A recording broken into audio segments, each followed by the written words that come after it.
چې دننه پکې راوړل.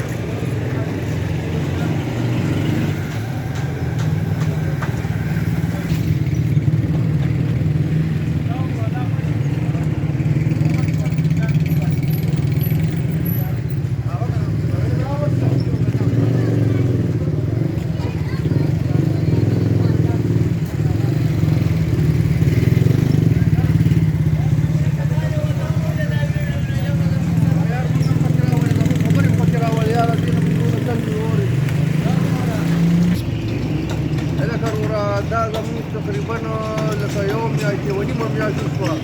مخکې به صرف باران کې دا صورت حال و، اوس خو دا نالۍ بنده دغه خوا مخکې کولو. موږ بلو ډي سي صاحب له لاړو، بیا ټیپو له لاړو، موږ ته بار بار یاد دفاعي وکړه او اوس وایي چې یاره اکسکاویټر نشته، هغه چې راشي نو دا تاسو له به وکړو. د دې نه خو موږ دونه په عذاب کې یو، موږ ته ګاټ نه راځي.